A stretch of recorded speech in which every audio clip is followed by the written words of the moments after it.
Voilà, mes amis, donc après ce temps de introductif qui nous plonge dans ce lieu à la fois le plus mystique, mais je dirais aujourd'hui peut-être le plus quantique. Aujourd'hui, vous savez qu'à travers les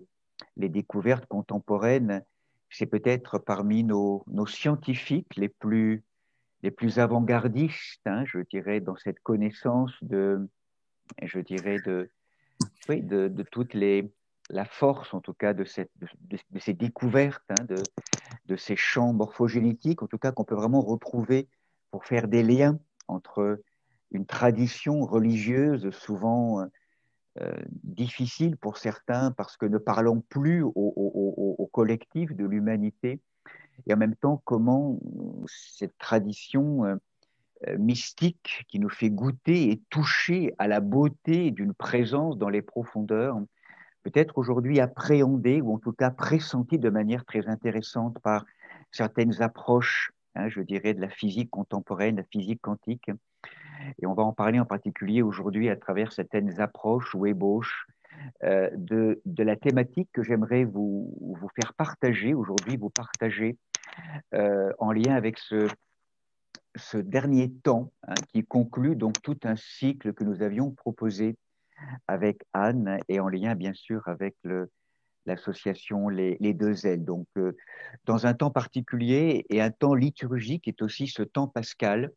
Ce temps pascal, vous le savez, Pâques, Pascal, nous avons vécu un temps d'une Pâques. Pour certains d'entre nous aujourd'hui, nous vivons une Pâques, vous le savez, qui est aussi en écho avec la grande Pâque du peuple hébreu qui a été vécue il y a plusieurs millénaires maintenant. Ce que ce peuple hébreu a vécu en pressentiment ou en préfiguration, eh bien, a été totalement accompli par cette Pâque mystique, cette Pâque qui est encore une autre Pâque, cette Pâque ontologique du Christ, vainqueur de la mort, qui nous fait passer finalement de cette terre configurée à la mort à cette éternité en quittant et en traversant le voile de la mort et du temps. On en dira quelques mots tout à l'heure, mais aussi pour nous faire comprendre et entendre qu'aujourd'hui, dans les temps d'aujourd'hui, et c'est le sens pour comprendre et accueillir les grands événements que nous vivons aujourd'hui en quittant l'horizontalité souvent d'un discours qui peut être parfois douloureux et souvent un peu plombant ou clivant, comment dans cette perspective transcendante, nous avons à rappeler encore et encore que nous vivons des temps très particuliers, un temps crucial où l'écriture est en train de s'accomplir et où nous traversons ce que je dirais, notre mère spirituelle, un peu à certains, en tout cas contemporaine, qui est Annick de Souzenel, de la dimension prophétique, nomme la Pâque des nations. Nous traversons aujourd'hui tout un ensemble d'événements qui signifient je dirais, un passage vers un autrement. Et ce qui est très intéressant, c'est que le mot Pâques en hébreu, Pessah, signifie pas simplement le passage, mais aussi, à travers les trois lettres hébraïques qui le constituent, eh bien, littéralement, la sortie du piège. Pessah, en hébreu, signifie la sortie d'un piège. Ce piège, vous le savez, qui est associé à ce piège de l'esclavage, de l'aliénation, de l'identification de notre humanité enfermée dans une dimension, je dirais, de close d'elle-même, qui a perdu ce lien avec la transcendance, avec ses racines de lumière, quel qu'en soit le nom ou je dirais le visage qui peut être associé pour chacun d'entre nous à cette dimension d'éternité ou de vastitude. Donc nous sommes configurés et ordonnés à cette filiation royale et nous en avons perdu profondément la trace. Exilés et égarés que nous sommes, projetés en dehors de nous-mêmes dans une extériorité aujourd'hui de laquelle il nous faut véritablement être arrachés peau après peau, nous l'avions signifié. Donc, simplement pour vous rappeler, après le moment musical, ce moment aussi qui est un fil écarlate, vous savez, qui nous relie aussi, et donc je transmettrai bien sûr à Anne pour qu'elle puisse vous le transmettre aussi de manière globale. Donc vous le savez que je vais simplement resignifier pour ceux qui nous rejoignent aujourd'hui et en lien avec tous ceux et celles qui ne sont pas là euh, dans l'incarnation, mais qui sont là aussi avec nous. Vous vous rappelez donc que nous avions imaginé un cycle de conférences pour comprendre et connaître les temps d'aujourd'hui à travers et en s'appuyant sur cette phrase, sur ce verset du livre du dévoilement, hein, ce livre de l'Apocalypse, Apocalypsis, voilà le terme grec qui veut dire dévoilement, révélation, lever des voiles, et donc cette magnifique phrase qui conclut toute cette grande geste divino-humaine et particulièrement divine dans l'Apocalypse. Voici, je fais toutes choses nouvelles. Et c'est une phrase qui peut tout à fait s'adapter aujourd'hui et caractériser ce que nous vivons de manière parfois douloureuse et sans beaucoup d'espérance, ou en tout cas enfermés dans des logiques souvent très enfermantes. Là, il s'agit véritablement d'une création, d'une chose nouvelle.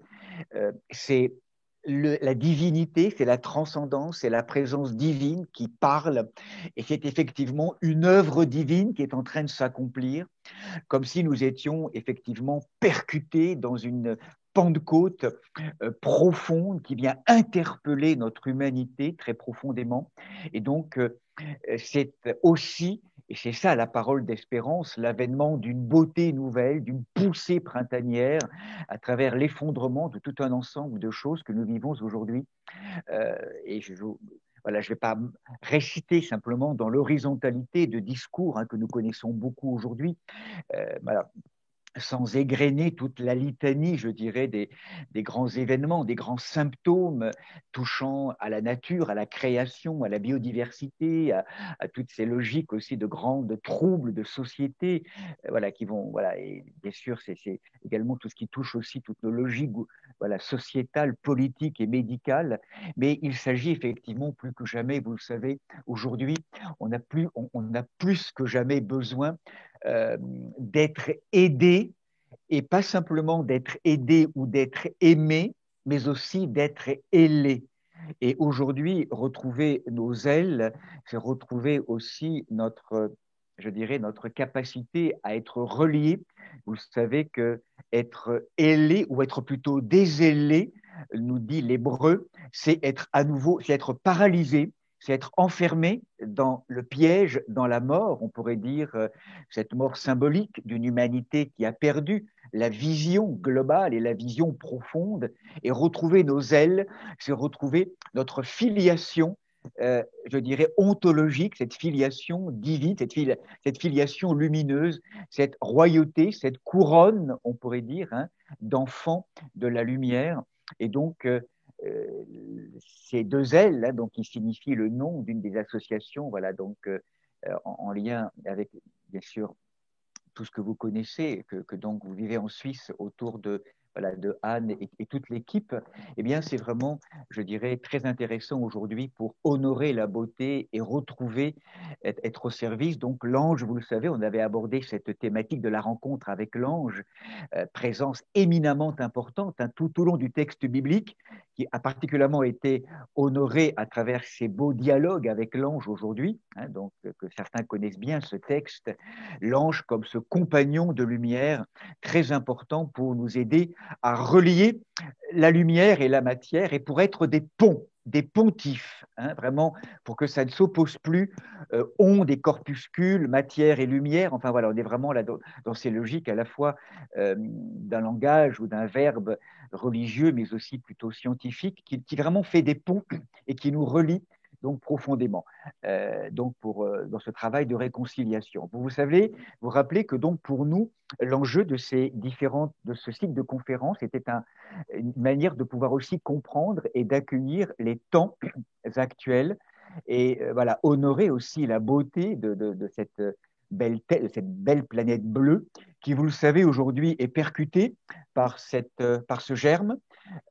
qui fait figure pour nous d'adversaire ontologique, et ce germe nous percutant de plein fouet à travers des symptômes effectivement particuliers, voilà,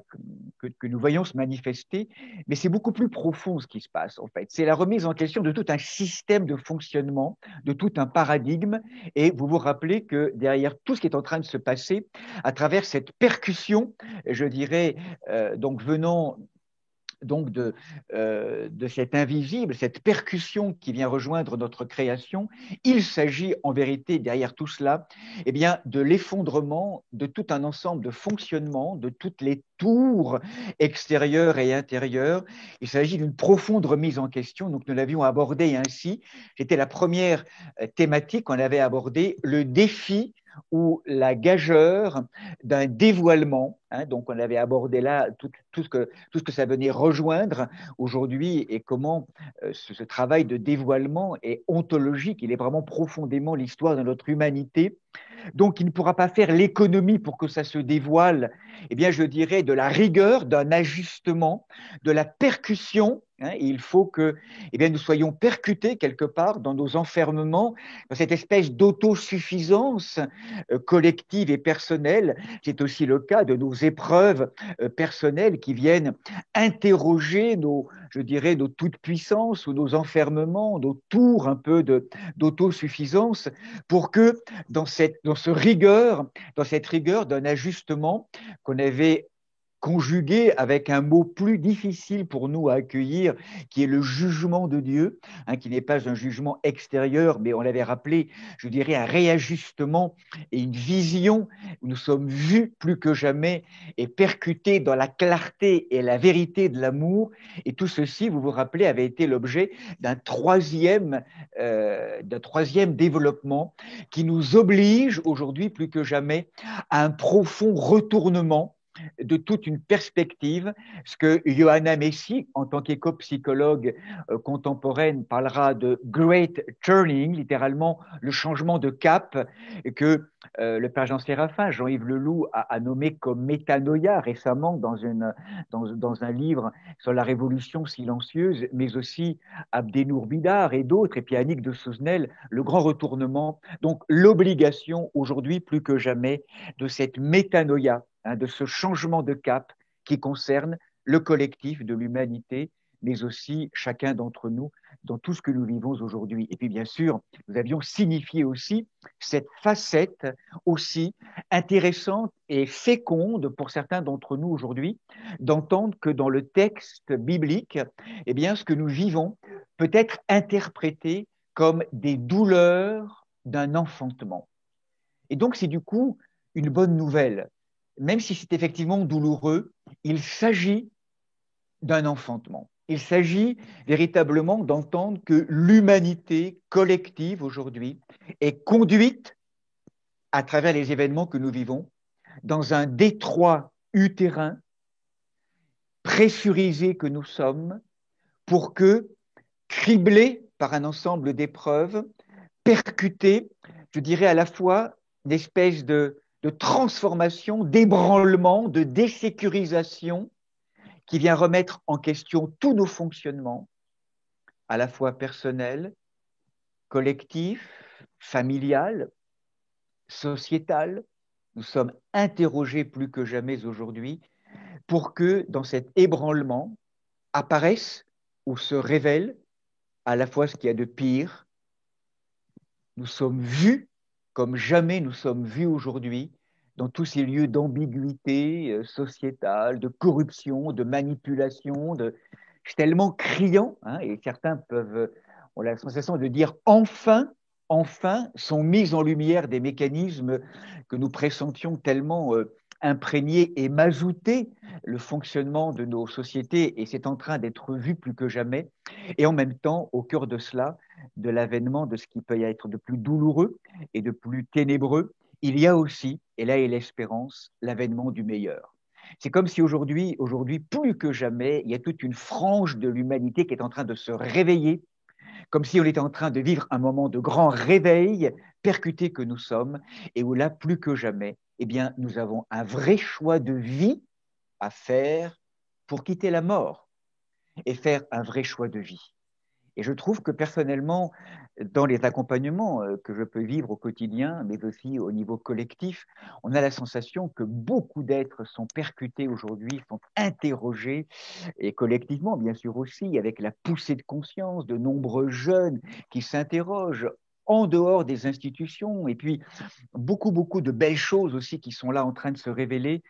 au cœur même, bien sûr, de désarroi, de drame aussi sanitaire, ne l'oublions pas, mais en même temps aussi voilà, d'une réponse aussi qui veut aussi sortir des logiques toutes faites et qu'on voudrait nous imposer, et pour entendre aussi d'autres logiques possibles, et où véritablement aujourd'hui, à travers tout un ensemble voilà, d'engagements citoyens, d'associations, réellement des propositions et des perspectives pour l'avènement de quelque chose de nouveau, l'avènement de ce que nous pressentons. Alors c'est vrai que ça peut paraître tellement dingue, enfin de la splendeur d'un avènement, et pourtant c'est ce qui pourrait être entendu en creux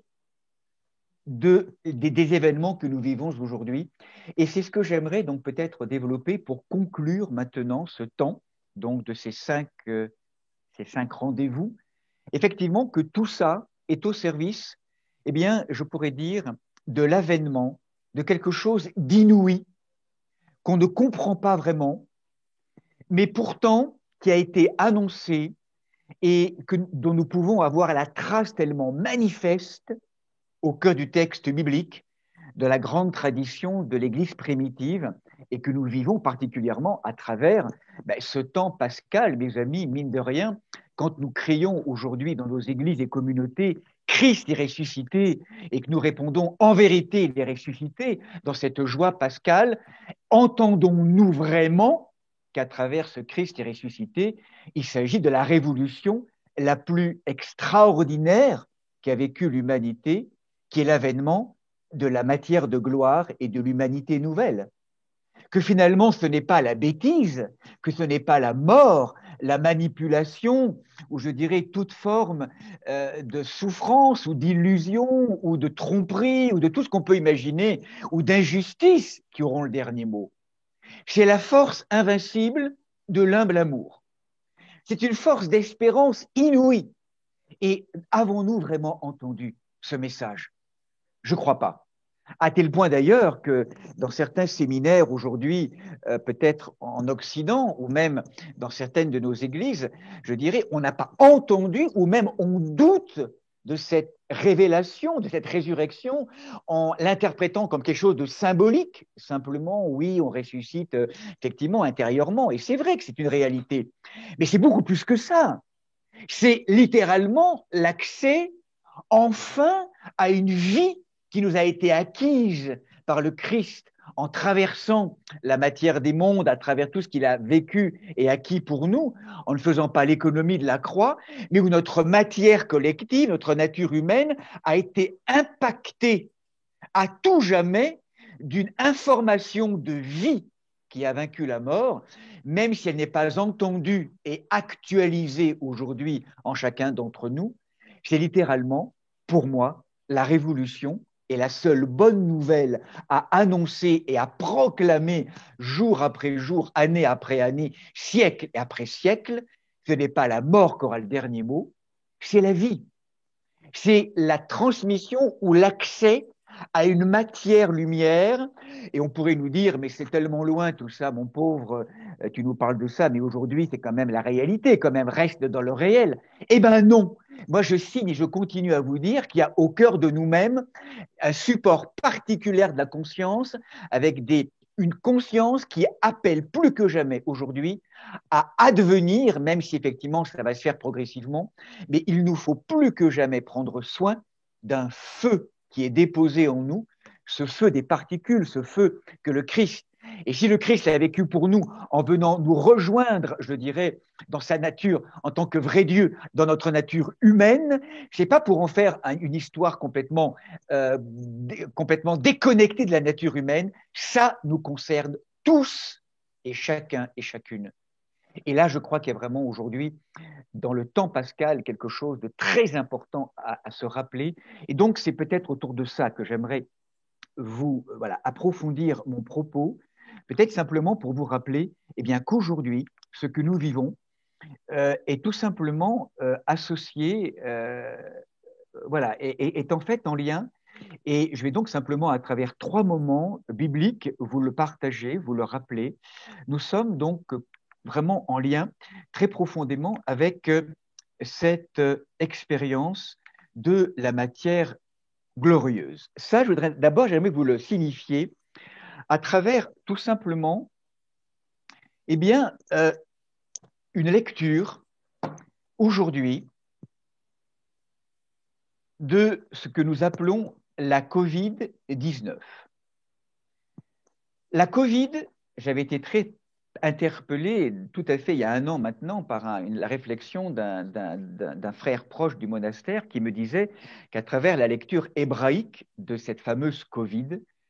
on peut y lire, vous le savez, Annick de Souzenel l'a repris aussi récemment dans son dernier livre, on peut aussi y lire en creux les mêmes lettres hébraïques que le mot kavod. Et le mot kavod, littéralement, veut dire la gloire. Comme si derrière le mot Covid en creux, ou plutôt en relief, il y avait inscrit le mot kavod, la gloire, mais il y a aussi, très intéressant, inscrit le mot kaved en hébreu, qui est aussi le foie, l'organe foie. Comme si le foie était un organe pour nous dans le symbolisme du corps humain, qui était associé à un organe invité dans le symbolisme du corps humain à stocker, je dirais, la gloire, à travailler à cette matière de gloire, on pourrait dire, hein, donc qui nous habite, toute cette matière glorieuse. Alors, la gloire, simplement vous en dire quelques mots, puisque globalement, ce sont peut-être des choses qui sont connues hein, pour beaucoup d'entre nous. Le mot kavod, donc, que j'ai écrit en hébreu à ce niveau-là, ce mot kavod en hébreu signifie, si maintenant je prends les trois lettres racines, c'est le mot kavod, il y a une idée de poids, il y a une idée de lourdeur. La racine kavod, qui est la gloire, signifie la gravité, quelque chose en lien avec la pesanteur, comme si finalement aujourd'hui nous donnions une gravité, une pesanteur à ce qui n'en a pas, à la vaine gloire, à nos multiples problèmes finalement existentiels, et nous n'en donnons aucune à la seule réalité véritablement qui a du poids, qui est ce poids de l'être, qui est la gloire divine. Et c'est un poids infiniment léger.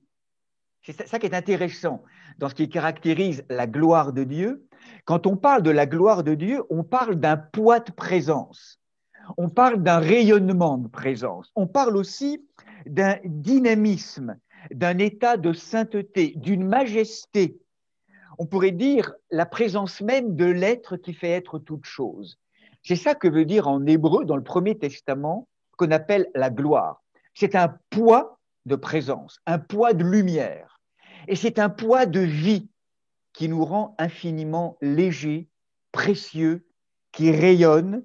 cette sainteté qui se manifeste à travers, je dirais, les hauts faits de Dieu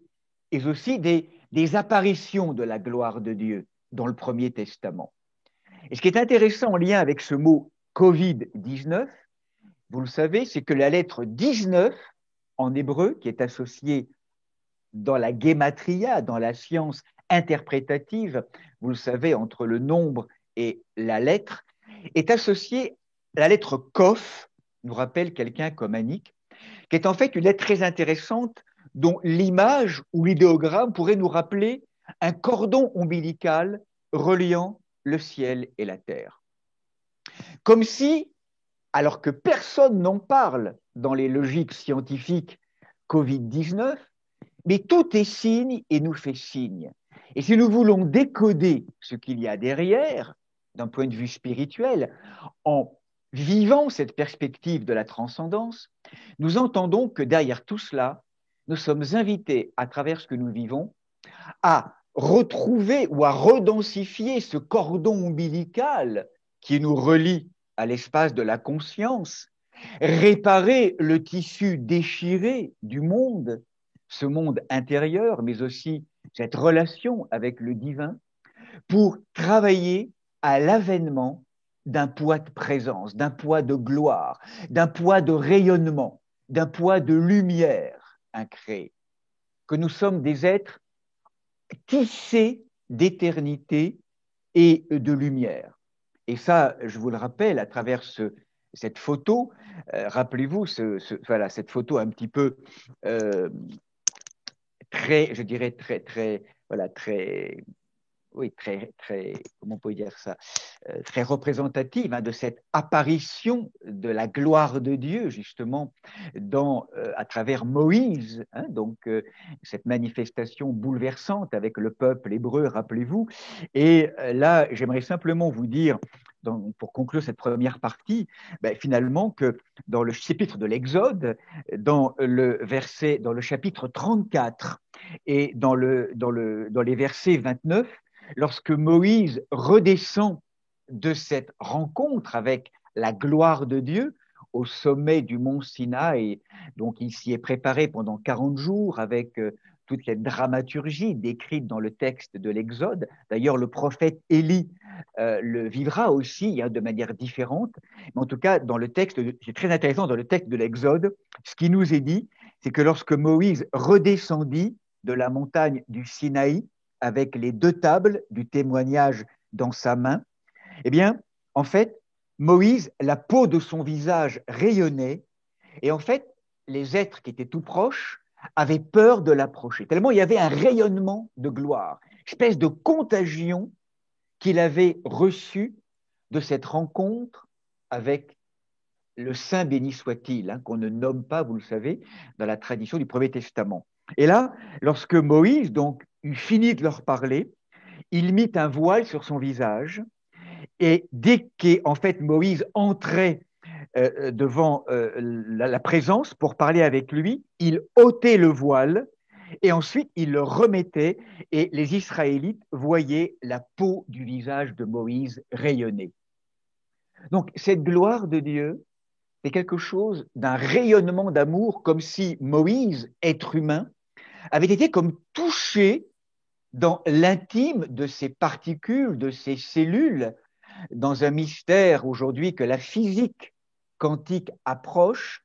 quelque chose de nos particules de lumière qui ferait qu'à terme, on pourrait imaginer que, dans une espèce d'incandescence, de mise à feu progressive de notre matière, nous puissions nous-mêmes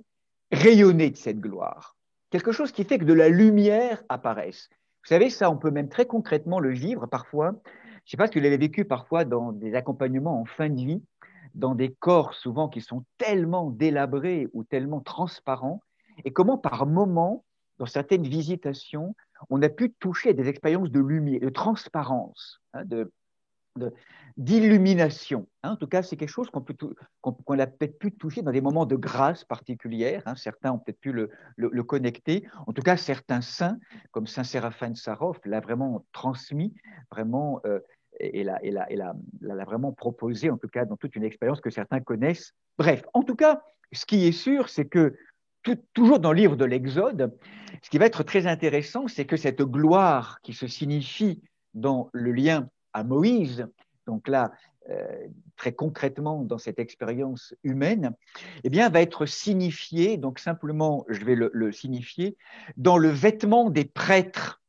du Premier Testament, tel que Moïse va en recevoir l'information et la demande de Yod et Vav Elohim. Et rappelez-vous comment Yod et Vav Elohim, et donc là je suis au chapitre 39 de l'Exode, va signifier le fait que le pectoral des prêtres, alors je le signifie maintenant, vous allez comprendre pourquoi, parce que ça va être en lien avec ce que je dirais en 3e point avec l'Apocalypse de Jean, comment en fait, les pectorales donc, qui servaient à revêtir les prêtres qui officiaient à ce moment-là dans le Premier Testament, ils le garnirent de 4 rangées de pierres, une sardoine, une topaze, une émeraude pour la première rangée. Pour la deuxième rangée, une escarboucle,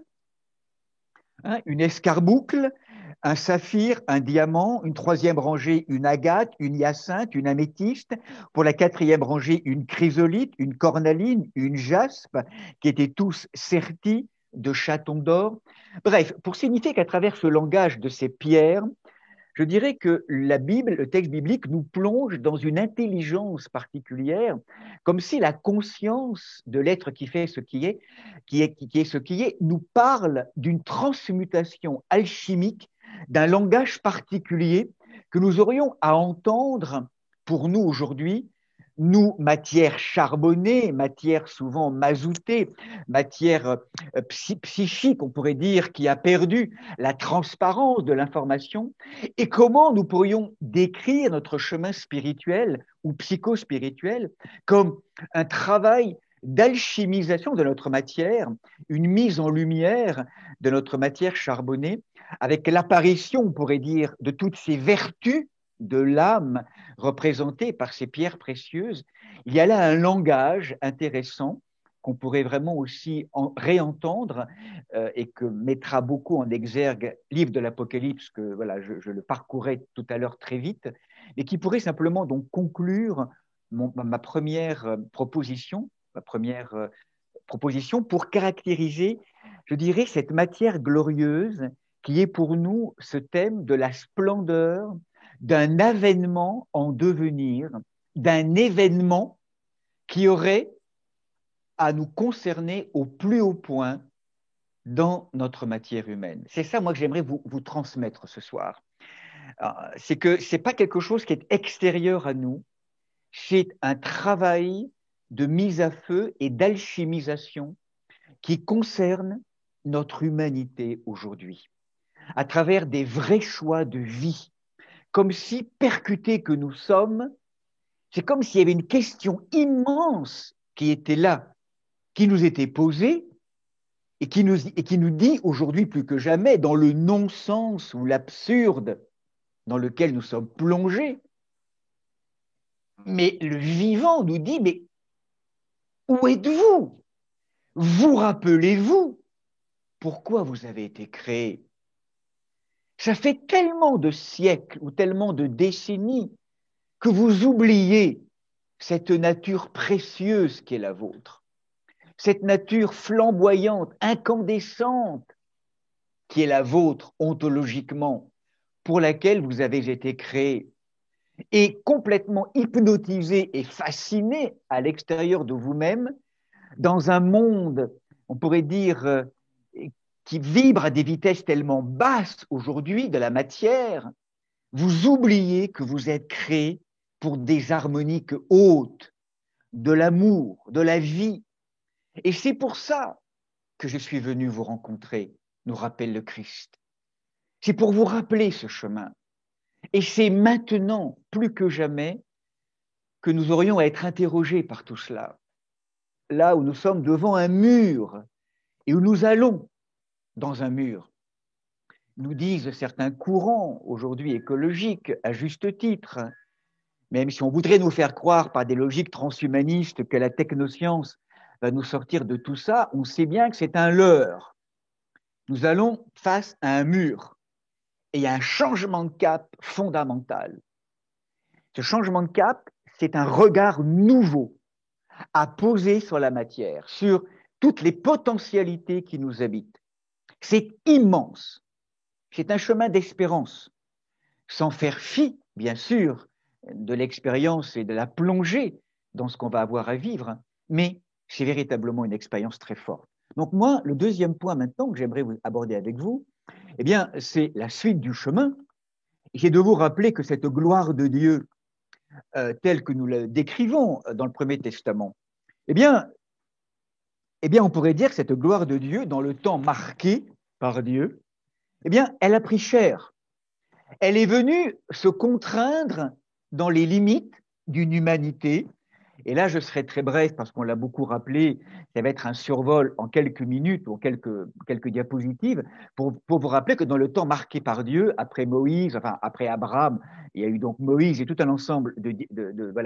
d'événements. En tout cas, arrive ce moment marqué par Dieu, 2000 ans après Abraham et Moïse, où, grâce à ce travail en Marie, matière précieuse et suffisamment confiante et vierge choisi, et en même temps dans tout ce travail de transformation intérieure, dans la grâce de l'Esprit Saint, totalement abandonné, va voir cette gloire de Dieu, je dirais, s'inscrire dans sa matière, où elle devient la rencontre entre deux gloires, entre deux feux, le feu du désir de l'être humain pour Dieu et le feu du désir de Dieu pour l'être humain. Dans la rencontre avec l'Esprit Saint, la rencontre entre cette maternité, on pourrait dire divine, divino-humaine, et où, vous le savez, un être très particulier, le Christ, comme rencontre entre deux natures divines, gloire de Dieu et nature humaine, vont s'inscrire dans la matrice, dans le sein de Marie. Et c'est ce que nous rappelle l'Épître aux Philippiens dans le chapitre 2, où il nous est dit, lui, de condition divine, dans cette gloire divine, cette kavod, n'a pas revendiqué son droit d'être traité comme l'égal de Dieu, mais il s'est dépouillé, prenant la condition d'esclave, devenant semblable aux hommes, et reconnu à son aspect comme un homme, il s'est abaissé, devenant obéissant jusqu'à la mort, et à la mort même sur une croix. Vous vous rappelez toutes ces différentes diapositives et les différentes étapes tellement survolées de cette gloire de Dieu qui va s'anéantir dans le beau visage du Fils de l'homme, du Christ, jusqu'à, nous rappelle donc à travers ce magnifique passage où la gloire de Dieu transparaît au sommet du mont Tabor, mais comme nous rappelle très justement cet épître aux Philippiens, eh bien, le Christ descend dans les profondeurs de l'humanité jusqu'à obéir jusqu'à la mort sur une croix. Donc vous vous rappelez tout cela, nous l'avions abordé. C'est pourquoi Dieu l'a souverainement élevé et lui a conféré le nom qui est au-dessus de tout nom, afin qu'au nom de Jésus, tout genou fléchisse, vous connaissez ce texte, dans les cieux, sur la terre et sous la terre, et que toute langue proclame que le Seigneur, c'est Jésus-Christ, à la gloire de Dieu le Père. Et donc, du coup, pour moi, la question qui m'intéresse maintenant, eh bien, c'est de rejoindre ce moment très particulier. Donc, simplement, voilà, vous vous rappelez qu'à un moment donné, donc, dans cette gloire de Dieu, vous le savez, c'est ce que nous allons vivre à travers la matière glorieuse, donc dans tout le déroulé de cette humanité, dans cette incarnation, ce moment bouleversant de l'apparition de la matière de gloire, nous l'avons rappelé tout à l'heure, Christ est ressuscité, donc finalement, cette matière glorieuse. Alors, simplement, ce qui est intéressant à voir, et je vais simplement donc là le décliner pendant quelques minutes, qu'est-ce que nous entendons et qu'est-ce que nous disent les textes de l'Évangile par rapport à ce moment très particulier de la résurrection au matin de Pâques, ce moment où, je le rappelais tout à l'heure, nous touchons,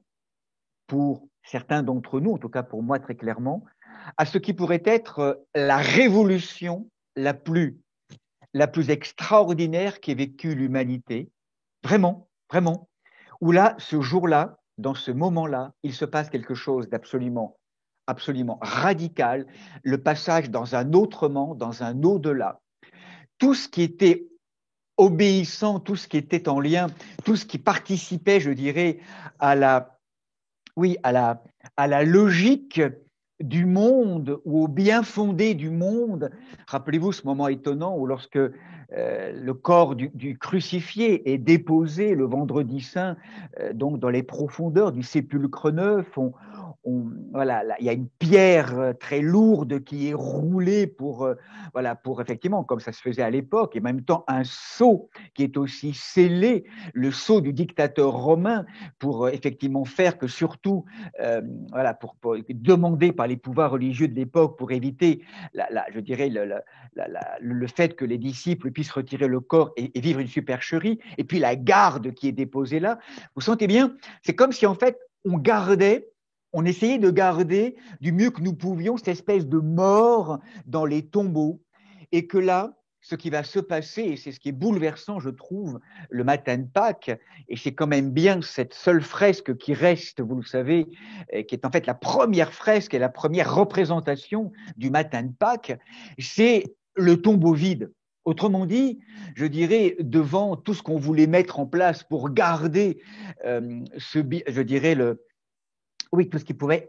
ressembler comme une espèce de protection humaine, eh bien, c'est comme si le dessein de Dieu était venu mettre à bas je dirais, toutes ces espèces de protections humaines,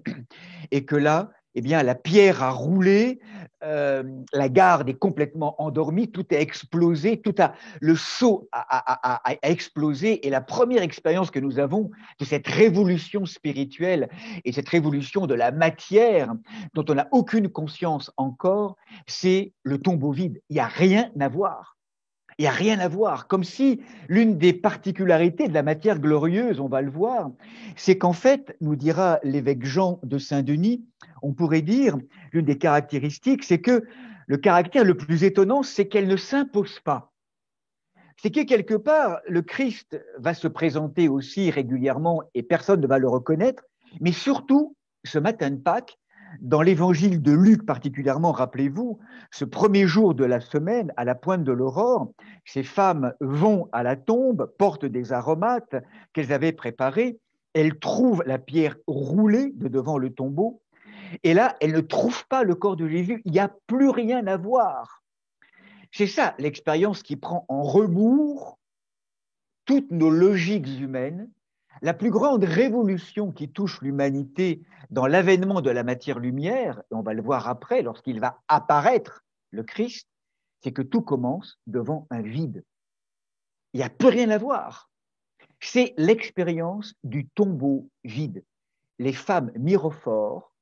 qui arrivent le matin de Pâques, il y a un ange qui est là, ou deux, ça dépend des rapports des apôtres, des évangélistes, pardon. Il y a le tombeau vide qui est là, les suaires avec les linges qui sont déposés dans le tombeau, et il n'y a plus rien à voir. Donc, vous sentez, pour nous, on n'en a pas plein les yeux de l'expérience de la matière glorieuse, là où on pourrait imaginer un rayonnement extraordinaire. En fait, tout commence par, il n'y a plus rien à voir. C'est un creux, c'est un vide, c'est un manque. Tout commence par là. Ça, c'est très intéressant. D'ailleurs, dans l'évangile de Jean, ce qui est bouleversant, c'est que Jean voit le vide, et le texte biblique dit « et il crut ». En fait, il croit non pas parce qu'il voit, mais parce qu'il ne voit plus rien. Et là, il y a une espèce de logique pour nous. Et ça, c'est intéressant. Cette matière de gloire, ce caractère de la matière glorieuse, c'est qu'il ne s'impose pas. Et effectivement, ce qui va caractériser aussi cette matière glorieuse, vous le savez, c'est qu'effectivement, une fois que l'ange, qui est le messager, qui est toujours là présent dans la narration du matin de Pâques, comme si quelque part, pour nous préparer à voir la matière du ressuscité, il fallait que l'ange, dans sa matière dans sa matière comme compagnon de lumière et messager, prépare notre humanité à élever ses harmoniques, on pourrait dire plus hautes, comme si la matière de l'ange, dans ses harmoniques de lumière, nous préparait à élever nos matières humaines, souvent un peu ordonnées à la mort, pour nous faire basculer dans un autrement. Comme si cette matière glorieuse, pour la voir et pour la pressentir, il fallait que, je dirais que, d'ailleurs nous chantons actuellement dans les chants de Pâques, purifions nos sentiments et nous verrons le Christ. Tant que nous restons dans des logiques trop humaines, trop ordonnées à des logiques de comparaison, de rancune, de tristesse, bref, enfin, dans des logiques trop psychologiques, en fait, nos yeux sont voilés. Pour que nous voyions la matière glorieuse, il y a comme une élévation, comme quelque chose qui nous élève, qui nous rend transparents. Et l'ange est là pour nous aider à reconnaître cette lumière, cette matière. En tout cas, ce qui est sûr, c'est que l'ange apparaît régulièrement, en tout cas dans les 4 versions, Matthieu, Marc, Luc et Jean. Et là, il va nous inviter, donc il va nous préparer à rencontrer le ressuscité qui vient après. Et là, vous le savez, l'une des plus grandes expériences que nous avons dans l'évangile johannique, c'est cette merveilleuse expérience, je n'en rentrerai pas dans le détail, mais c'est une expérience bouleversante, où Marie-Madeleine, eh bien, va être invitée à vivre une expérience bouleversante, où là, initiée par l'ange et osant la rencontre avec le vide, avec la rencontre avec le manque, là où pour elle, il y a peut-être quelque chose de pire que la mort, c'est l'absence du corps de son Seigneur. Et là, comment elle va être invitée? initié par l'ange, en plongeant et en osant la rencontre avec le vide, dans ce langage des larmes qui mettent en eau les derniers voiles qui l'empêchaient de voir, quelque chose qui fait que dans sa sensorialité qui se retourne, eh bien, elle voit véritablement la matière glorieuse du ressuscité. Et rappelez-vous qu'à ce moment-là, le Christ lui dit, ne me touche pas. C'est-à-dire, ne me retiens pas, littéralement en hébreu, noli me tangere, hein, c'est la fresque à gauche qui apparaît là, donc vous l'avez vu sur le petit diaporama, ne me capte pas, c'est-à-dire, ne me retiens pas, je ne suis pas encore monté et je monte vers mon Père, c'est-à-dire que c'est pas un rejet littéralement comme on l'a parfois dans certains tableaux de tradition catholique romaine. La tradition orthodoxe dit ne me touche pas, ne me ramène pas dans les catégories du connu, mais par contre viens me rejoindre désormais dans une nouvelle manière d'entrer en relation. Comme si à travers Marie-Madeleine, le message qui nous est donné, c'est que la matière glorieuse a à être rencontrée de manière quelque part nouvelle, par la foi, par une expérience beaucoup plus subtile de la matière. Mais pourtant, vous le savez aussi, le soir, il va proposer, en tout cas 8 jours après, je passe aussi assez vite, il va rencontrer aussi il va proposer, en tout cas le soir, pardon, excusez-moi, le soir, je reviens bien au soir, l'évangile de Jean continue la même chose, le soir, ce même jour, le premier de la semaine, toute porte étant close, le Christ apparaît. Et là donc, on a la sensation qu'effectivement, cette matière glorieuse du Christ, à la fois ne se laisse pas toucher par Marie-Madeleine, et pourtant, elle traverse les murs, puisqu'il n'y a pas de porte qui s'ouvre, elle est capable d'obéir à une physique particulière, où donc elle rentre à travers les murs, et donc c'est là où mon propos veut se poursuivre, c'est que 8 jours après, vous le savez, là où Thomas n'est pas présent à la première rencontre, eh bien, bienheureux Thomas, parce qu'il nous permet, 8 jours après, lui qui vraiment veut toucher pour croire, eh bien, il va nous faire comprendre et il va nous aider à comprendre que la matière du ressuscité n'est pas différente que celle qui était dans le tombeau, c'est la même matière, mais habitée désormais d'une qualité de lumière et de présence radicalement nouvelle. On peut la toucher, donc c'est bien une matière qui peut aussi manger, on le retrouve dans certaines expériences évangéliques, non pas qu'elle ait besoin de manger, mais c'est comme si elle apprivoisait le cœur des apôtres pour dire, mais le Christ, mais touchez-moi, regardez, c'est la même matière, enfin, une matière transfigurée, déifiée, ressuscitée. Et donc, c'est l'expérience d'une matière qui n'obéit plus aux lois de l'espace-temps. Autrement dit, formée, on pourrait dire, avec l'approche des physiciens contemporains, de particules qui obéissent à des lois désormais nouvelles. Et vous savez que l'autre grande fresque qui correspond à cette dimension de la Pâque, de la matière glorieuse, c'est qu'on appelle l'anastasis, qui est vraiment cette descente de la matière glorieuse dans les zones de la mort pour relever tous ceux qui étaient là arrêtés, hein, je dirais, dans cette dimension de mort, cette dimension infernale, pour les libérer et les amener à la vie, véritablement, dans quelque chose de nouveau, pour leur faire participer à cette matière de gloire. Donc nous sommes vraiment là, je pourrais dire, dans une expérience de matière nouvelle.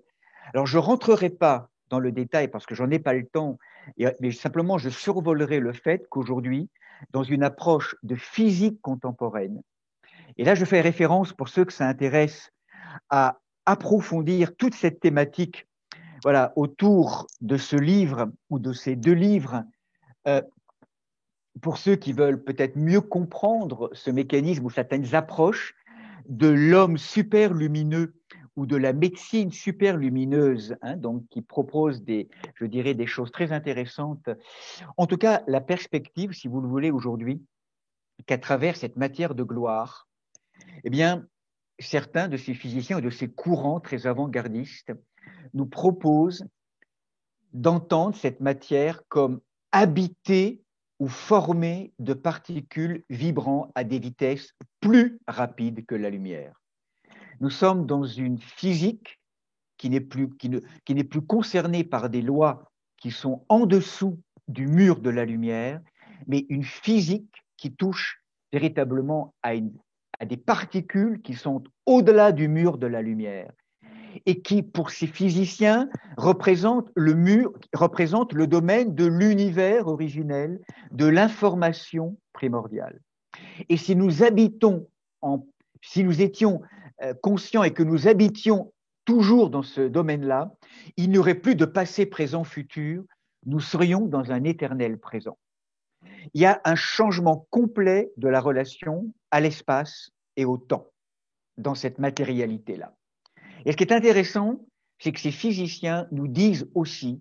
que ce type de particules qu'on appelle des particules tachyoniques, vibrant à des vitesses plus rapides que la lumière, et j'en resterai là, forment ou sont présentes dans certains espaces lumineux de notre matière. Autrement dit, là, nous touchons sans doute à ce qui pourrait être le support particulier de la conscience en chacun d'entre nous, et que donc cette matérialité glorieuse, on pourrait dire, eh bien, nous concerne tous. Elle touche au plus profond de nous-mêmes, à ce qui pourrait être déposé en chacun d'entre nous, mais dont nous ne prenons pas encore assez conscience. C'est cette gloire qui nous habite et que nous sommes invités à révéler. Et comment maintenant la révéler? C'est ma troisième partie, si vous le voulez, ce soir, que je voulais proposer, le chemin que je propose. On pourrait le faire très simple, à travers une image que je vous ai déjà proposée, une image empruntée du monde, hein, donc de la photographie. Imaginez qu'un photographe ait pris une photo du cosmos au moment de la résurrection du Christ. Ce flash. On ne sait pas comment ça s'est passé. Est-ce que ça a été une explosion, une implosion? En tout cas, vous le savez, aujourd'hui, il y a un vêtement qui en garde la trace de manière très précieuse, c'est le Saint-Suaire de Turin. Les scientifiques sont assez unanimes maintenant pour dire que ça correspond bien au négatif, hein, d'un phénomène très étrange de lumière, hein, donc qui a pris en main tout le tissu qui entourait, hein, je dirais, ce corps du crucifié. Donc, il y a aujourd'hui un tissu, comme une espèce de relique qui en garde la trace. Quelque chose d'une forme d'une implosion. Je reprends l'image de la photo. C'est comme s'il y avait une espèce de flash, on pourrait dire, à ce moment-là. La photo du cosmos a été prise, une lumière qui a impacté toute la matière du cosmos. Ça, nous le chantons aussi dans les chants de Pâques. Cette matière glorieuse, la gloire de Dieu qui a impacté chaque particule de matière. Donc, la photo a été prise, tout est illuminé, tout est lumineux, je dirais, toutes les particules ont été impactées, donc notre matière humaine a été impactée, mais comme ça se passe normalement au niveau des photographies, et nous savons bien, lorsque nous tirons et lorsque nous développons la photo, mes amis, qu'est-ce qui se passe? En fait, on ne voit qu'un noir. La photo est noire, en tout cas anciennement. Ça va demander à passer par un bain de révélation. Toute la photo est déjà inscrite à l'intérieur, mais tout est noir. On ne voit rien. Qu'est-ce qui se passe en vérité? Finalement, dans notre histoire de ces mystères du christianisme, regardez comment c'est bien fait tout ça. Lorsque le Christ est ressuscité, il remonte au ciel, il traverse le mur de la lumière, on pourrait le dire en langage plus scientifique, il revient dans l'univers parallèle dont nous sommes une projection holographique, et en fait, dans cet univers du Père, de la source, le Père et le Fils envoient l'Esprit Saint au cœur du monde. Eh bien, l'Esprit Saint, c'est le révélateur. C'est le bain de révélation dans lequel le monde est désormais plongé. Et le bain de révélation, l'Esprit Saint, sa fonction, c'est quoi? C'est de faire naître, on pourrait dire, l'Église comme libérée de toute forme d'institution. C'est pour libérer, c'est en fait pour l'Église est vraiment le lieu, finalement, de tous ceux qui sont appelés à ce travail de révélation. En fait, tout a été déposé en chacun d'entre nous. La nature humaine que le Christ a pris pour nous, a été libéré de toutes ses forces de mort et a reçu cette information de vie. Et du coup, nous, chacun d'entre nous participant à la nature humaine, on va avoir maintenant à rendre lumineux, ou en tout cas à révéler ce qui a été déposé en nous et qui n'est pas encore révélé. Ça veut dire que chacun d'entre nous maintenant, en tant que cellule de ce corps, on va avoir à travailler à la révélation de ce qui est déjà là, et en même temps pas encore là, parce que pas encore révélé. Je ne sais pas si je suis clair. En tout cas, c'est vraiment ce qui se vit en chacun d'entre nous. Et tout notre chemin, vous le savez, notre chemin d'humanité, ou tout notre chemin spirituel, c'est dans la déchirure des voiles tels qu'on les a vus pendant toutes ces thématiques précédentes, dans ce processus de révélation, c'est l'avènement, la révélation du je suis, vivant, conscient, libre, aimant. Tout ce travail de déification qui va aussi passer par des relations latérales, de fraternité, les uns avec les autres. Ça ne pourra pas se faire sans les autres, dans des chemins de couple, des chemins de famille, des chemins communautaires. C'est les uns par les autres que ça va se faire. Et on sait comment la rencontre avec l'autre humain, dans ce qu'il y a à la fois de magnifique et parfois d'insupportable, va nous aider à travailler et à révéler le meilleur de nous-mêmes. Donc, tout ce travail de révélation, c'est dans la grâce de l'Esprit Saint. Eh bien, je pourrais vous dire que finalement,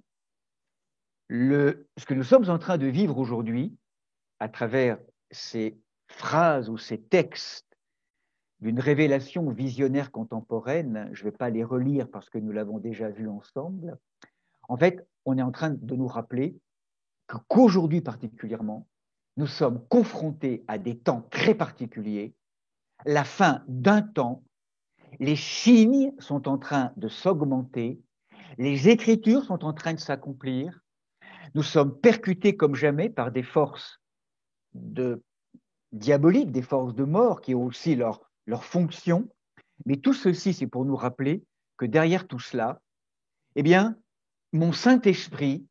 vous tirera de votre apostasie pour vous épouser, la misère de votre ère s'écaillera, car de mes propres mains, je vais défaire le linceul de mort pour vous revêtir de vêtements de noces. La création tout entière, je la ferai toute nouvelle. Je vous renouvellerai par mon Saint-Esprit. Eh bien voilà, ce que je vous ai dit en fait aujourd'hui, qui était un petit peu ce propos un petit peu global qui conclut tout un chemin, donc peut-être un petit peu trop schématique pour certains qui nous rejoignent, mais finalement, depuis l'Exode, la gloire, la kavod de Dieu, un peu terrifiante au sommet du mont Sinaï, qui s'est incarné, qui s'est restreint, qui s'est contraint dans le corps de Yeshua pour apparaître en matière de gloire, lumière et matière, tel que nous l'avons vu, sauver cette résurrection. Maintenant, c'est comment, dans les temps d'aujourd'hui, en vérité depuis le début, mais particulièrement ça s'accentue aujourd'hui, eh bien, on va être invité à travailler à l'avènement de la matière de gloire. Donc, vous sentez, tout mon propos, c'est celui-là. C'est qu'aujourd'hui, et je trouve que dans la tradition, le texte qui nous parle maintenant de ce dévoilement et de cette dimension collective de cette Pâque des nations, c'est le dernier livre de la Bible qui me semble être très signifiant de cette Pâque des nations qu'on appelle Apocalypse ou livre du dévoilement de Saint Jean. Nous l'avons déjà abordé ensemble dans notre association, donc je ne vais pas en parler. Simplement, je vais rejoindre les derniers chapitres, en tout cas d'abord pour commencer, la première vision, rappelez-vous, très intéressante, qui est ce Fils d'homme qui apparaît, et vous vous rappelez sa parole, dès les premiers versets du livre de l'Apocalypse, lorsque ce livre est confié à un prophète qu'on appelle Jean, donc pour nous, Jean l'évangéliste. Et qu'est-ce que dit ce Fils d'homme qui apparaît ? Ne crains pas, je suis le premier et le dernier, le vivant, je fus mort et maintenant je suis vivant pour les siècles des siècles. Je détiens la clé de la mort et de l'Hadès. En vérité, ce Fils d'homme qui apparaît dans le début de l'Apocalypse, c'est une image du Christ mort et ressuscité. C'est la même image. Et maintenant, l'Apocalypse, c'est comme s'il nous expliquait comment il va s'y prendre pour maintenant, au cœur du monde, travailler toutes nos sociétés pour que son message, enfin, soit entendu progressivement, pour que cette matière de gloire apparaisse. Il faut vous rappeler qu'à travers tout un ensemble d'images, je ne vais pas en reparler, des images très positives et en même temps très négatives, ou en tout cas des images très symboliques. Il y a toute une dramaturgie d'un combat qui est en train de se révéler tout au long de l'Apocalypse, dans tout un travail énorme, hein, où nous le sentons bien à travers des images que nous avions déjà abordées ensemble, où finalement, eh bien, nous sommes travaillés, et ce n'est pas simplement il y a 2000 ans, à la fin du 1er siècle, lorsque Jean parle de ces églises à Patmos, de ces 7 églises. C'est aujourd'hui, dans le collectif de l'humanité, pour chacun d'entre nous. Nous sommes travaillés comme jamais. Le Christ vient je dirais, nous travailler, comme si l'Apocalypse, finalement, si vous voulez, était un vaste champ de louanges et qui nous offre, en fait, je dirais, à travers tout un ensemble de scénarios, eh bien, le Christ passe et repasse sur tous ces lieux d'ambiguïté d'une société humaine où s'enchevêtrent passion, terreur, pulsion, avidité de toutes sortes, et où finalement, eh bien, il vient interpeller une société marchandisée où le sexe, l'argent, le pouvoir sont aujourd'hui plus que jamais en fait révélés dans tout ce qu'il y a de force de perversion, dans différents degrés de profondeur, pour que tout actuellement soit mis en place et se révèle. Comme le glaive, je dirais, comme le glaive d'une parole vive et créatrice qui vient révéler tous les lieux d'ambiguïté. Et l'Apocalypse, dans tout ce travail de l'épée que nous vivons actuellement, eh bien, nous invite à travers tous ces chemins d'effondrement, rappelez-vous ces visions qui sont là, j'entrerai pas dans le détail, comme si nous vivions tout un ensemble d'effondrements de nos sociétés, personnelles, collectifs, à travers différentes visions. Je ne rentrerai pas dans le détail parce qu'elle a déjà beaucoup approfondi, ou en tout cas, il y aura peut-être des questions, donc je ne vais pas forcément approfondir aujourd'hui cela. Mais progressivement, là je fais référence en particulier à l'effondrement des tours, hein, des twins à New York en 2001, hein, et d'autres tours également. Bref, tous ces différentes tours, tout ceci est en train d'advenir comme un combat qui est en train de se passer pour que finalement, eh bien, ce corps de gloire, cette matière de gloire, voici, je fais toute chose nouvelle. En fait, à travers ce grand travail de dévoilement et de révélation collective, eh bien, ce qui est en train de se faire, c'est que nous laissons la place,